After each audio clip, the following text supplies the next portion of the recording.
നമസ്കാരം. ലോകത്തിലെ ഏറ്റവും ശക്തമായ സൈന്യവുമായി കണക്കാക്കപ്പെടുന്ന അമേരിക്കൻ സൈന്യത്തിന്റെ ഏറ്റവും പ്രധാനപ്പെട്ട താവളങ്ങൾ പോലും ഇനി സുരക്ഷിതമല്ല. ഗൾഫ് മേഖലയിലെ അമേരിക്കൻ സൈനിക കേന്ദ്രങ്ങൾക്ക് യഥാർത്ഥത്തിൽ എത്രത്തോളം നാശനഷ്ടങ്ങളാണ് സംഭവിച്ചത്? ഇറാന്റെ ആക്രമണശേഷി പെന്റഗണിനെ പുതിയ സൈനിക തന്ത്രങ്ങൾ ആവിഷ്കരിക്കാൻ നിർബന്ധിതമാക്കിയോ? ഫെബ്രുവരി അവസാനത്തോടെയും ജൂൺ മാസത്തിനിടയിലായി ഇറാൻ നടത്തിയ മിസൈൽ ഡ്രോൺ ആക്രമണങ്ങൾ ഗൾഫ് മേഖലയിലെ 20-ലധികം സൈനിക കേന്ദ്രങ്ങളെ ബാധിച്ചു. ഇതിൽ ഏറ്റവും കൂടുതൽ ചർച്ച ചെയ്യപ്പെടുന്നത് ബഹ്റിനിലെ അമേരിക്കൻ നാവികസേനയുടെ പ്രധാന താവളമായ നേവൽ സപ്പോർട്ട് ആക്ടിവിറ്റി ബഹ്റിനെതിരായ ആക്രമണമാണ്. അമേരിക്കയുടെ 5ാം നാവിക കപ്പൽ പടയുടെ ആസ്ഥാനമായ ഈ താവളം അറബിക്കടലിൽ, പേർഷ്യൻ ഗൾഫ്, ചെങ്കടൽ എന്നിവിടങ്ങളിൽ അമേരിക്കൻ സൈനിക പ്രവർത്തനങ്ങളുടെ കേന്ദ്രമാണ്.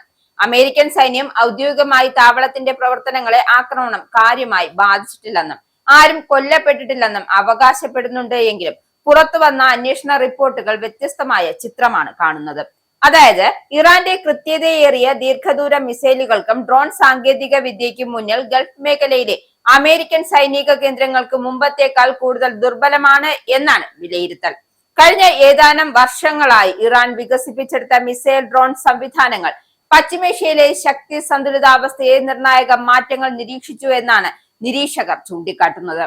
ഇസ്ലാമിക് റിപ്പബ്ലിക്കിനെതിരായ അമേരിക്കൻ വ്യോമാക്രമണങ്ങൾക്ക് പിന്നാലെയാണ് ബഹ്റൈനെയും കുവൈറ്റിനെയും ലക്ഷ്യമിട്ട് ഇറാൻ ആക്രമണങ്ങൾ ശക്തമാക്കിയത്. സൈനിക കേന്ദ്രങ്ങൾക്ക് പുറമെ ചില സാധാരണ കെട്ടിടങ്ങൾക്കും കേടുപാടുകൾ സംഭവിച്ചതായും റിപ്പോർട്ടുകളുണ്ട്. എന്തായാലും മേഖലയിലെ പൊതു സുരക്ഷയെക്കുറിച്ചുള്ള ആശങ്കകളും ഇത് ഉയർത്തുകയാണ്. ഇത് ഒരു പ്രാദേശിക സൈനിക സംഘർഷം മാത്രമല്ല, മറിച്ച് ഗൾഫ് മേഖലയിലെ സ്ഥിരതയെ തന്നെ ബാധിക്കാവുന്ന സാഹചര്യമായാണ് വിലയിരുത്തുന്നത്. ഈ സാഹചര്യത്തിലാണ് അമേരിക്കൻ പ്രതിരോധ വകുപ്പായ പെന്റഗൺ പുതിയ സുരക്ഷാ തന്ത്രങ്ങൾ പരിഗണിക്കുന്നത്. ഗൾഫ് മേഖലയിലെ പരമ്പരാഗത സൈനിക വിന്യാസ മാതൃകയിൽ മാറ്റം വരുത്തേണ്ട സാഹചര്യം രൂപപ്പെട്ടിരിക്കുകയാണെന്ന് ബഹ്റൈനിലെ താവളങ്ങളെ കൂടുതൽ ശക്തിപ്പെടുത്തുക, കുവൈറ്റ്, സൗദി അറേബ്യ തുടങ്ങിയ രാജ്യങ്ങളിലെ ചില സൈനിക പ്രവർത്തനങ്ങൾ ഇറാനിയൻ മിസൈലുകളുടെ ഫലപ്രദമായ പരിധിക്ക് അപ്പുറത്തേക്ക് മാറ്റുക, വലിയ സൈനിക കേന്ദ്രങ്ങളെ ചെറുതും വ്യാപകവുമായ വിവിധ ഭാഗങ്ങളിലേക്ക് വിഭജിക്കുക തുടങ്ങിയ നിർദ്ദേശങ്ങളാണ് ഇപ്പോൾ പരിഗണനയിലുള്ളത്. ഏറ്റവും ശ്രദ്ധേയമായ നിർദ്ദേശങ്ങളിൽ ഒന്നെന്ന് വെച്ചാൽ കമാൻഡ് ആൻഡ് കൺട്രോൾ സംവിധാനങ്ങൾ ഭൂമിക്ക് അടിയിലേക്ക് മാറ്റുക എന്നതിനെ കുറിച്ചാണ്.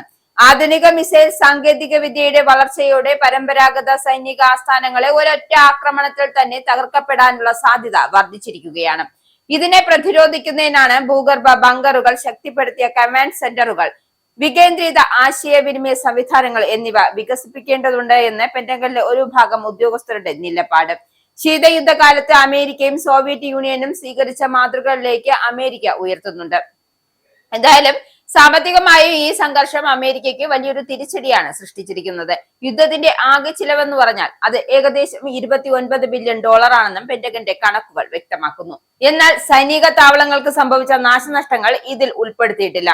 പൊതുജനങ്ങൾക്ക് ലഭ്യമായ രേഖകളുടെ അടിസ്ഥാനത്തിൽ വാൾസ്ട്രീറ്റ് ജേർണൽ നടത്തിയ വിലയിരുത്തലുകൾ അനുസരിച്ച് ബഹ്റൈനിലെ നശിച്ച ഘടനകൾ പുനർനിർമ്മിക്കാൻ മാത്രം $400 മില്യൺ ചെലവ് വരുമെന്നാണ് കണക്കാക്കുന്നത്. ചില സ്വതന്ത്ര പഠനങ്ങൾ അനുസരിച്ച് ഗൾഫ് മേഖലയിലെ അമേരിക്കൻ സൈനിക കേന്ദ്രങ്ങൾക്ക് മാത്രം 2.2 ബില്യൺ മുതൽ 5.1 ബില്യൺ വരെയുള്ള നഷ്ടമുണ്ടായിരിക്കാം എന്നാണ് വിലയിരുത്തൽ. ഈ സംഭവ വികാസങ്ങൾ മറ്റൊരു പ്രധാന യാഥാർത്ഥ്യം മറ്റൊന്നാണ്. അതായത്, ലോകത്തിന് മുന്നിൽ വെക്കുന്നത് എന്താണെന്ന് വെച്ചാൽ അത്യാധുനിക യുദ്ധവിമാനങ്ങൾ, വിമാനവാഹിനി കപ്പലുകൾ, മിസൈൽ പ്രതിരോധ സംവിധാനങ്ങൾ എന്നിവയുമായുള്ള അമേരിക്കൻ സൈന്യത്തിന് പോലും താരതമ്യം കുറഞ്ഞ ചിലവിൽ വികസിപ്പിക്കാവുന്ന കൃത്യതയേറിയ ഡ്രോണുകളും മിസൈലുകളും വലിയ വെല്ലുവിളി ഉയർത്താൻ കഴിയുന്ന കാലഘട്ടത്തിലൂടെയാണ് ലോകം കടന്നു പോകുന്നത്.